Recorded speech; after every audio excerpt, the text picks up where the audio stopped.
Love ಜಿಹಾದ್ ನನಗೆ ಬಂದಿರೋ ಮಾಹಿತಿಯ ಪ್ರಕಾರ ಅವರಿಬ್ಬರು ಪರಸ್ಪರ ಪ್ರೀತಿ ಮಾಡ್ತಾ ಇದ್ರು.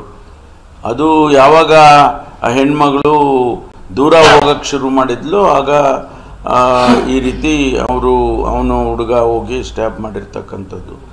ಅದು ಯಾವ ಲವ್ ಜಿಹಾದು ಏನು ಕಾಣಿಸ್ತಿಲ್ಲ. ಪ್ರೀತಿ ಮಾಡಿ ನನ್ನನ್ನು ಬಿಟ್ಟು ಬೇರೆಯವ್ರ ಮದುವೆ ಮಾಡ್ಕೊಳ್ತಾಳೋ ಅಥವಾ ಏನೋ ಗೊತ್ತಿಲ್ಲ, ಅದು ಡೀಟೇಲ್ಸ್ ಇನ್ನೂ ನನಗೆ ಸಿಕ್ಕಿಲ್ಲ. ಆದರೆ ಆ ಥರ ಪರಸ್ಪರ ಪ್ರೀತಿ ಮೇಲೆ ಆಗಿರ್ತಕ್ಕಂಥದ್ದು ಬಿಟ್ಟರೆ ಯಾವ ಲವ್ ಜಿಹಾದು ಕಾಣಿಸ್ತಿಲ್ಲ. ಸರ್, ಹಿಂದಿನ ದಿವಸ ನಮ್ಮ ಮಗಳ ವಿದ್ಯಾಭ್ಯಾಸಕ್ಕೆ ಅಂತೇಳಿ ಕಾಲೇಜ್ಗೆ ಹೋಗಿದ್ಲು. ಅದರಲ್ಲಿ ಒಬ್ಬ ಮಾಜಿ ಸ್ಟೂಡೆಂಟ್ ಕೇಳಿದ್ದು, ಅವನು ಸಾಕಷ್ಟು ಸಲ ಆಕೆಗೆ ಪ್ರಪೋಸಲ್ ಮಾಡಿ ನೀನು ಪ್ರೀತಿಸಬೇಕು, ಇಲ್ವಾದ್ರೆ ನಾನೇನು ಯಾವ ಕಾರಣಕ್ಕೂ ಬಿಡೋಂಗಿಲ್ಲ ಅಂತೇಳಿ ಧಮಕಿ ಕೊಟ್ಕೊತಿದ್ದು ನಾನು.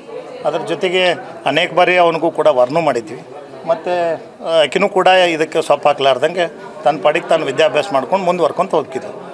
ಅವನ ಯಾವ ರೀತಿ ಮನಸ್ಥಿತಿ ಆಗಿತ್ತಂದರೆ, ನೀನು ಜೀವಂತ ಬಿಡೋಂಗಿಲ್ಲ ಅನ್ನೋ ಒಂದು ಚಾಲೆಂಜ್ ಮಾಡ್ಕೊಂಡು ತನ್ನ ಮನಸ್ಥಿತಿ ಮಾಡಿಕೊಂಡು ಈಕೆಗೆ ಯಾವಾಗಲೂ ಟ್ರೇತ್ ಕೊಟ್ಕೊತಿದ್ದ.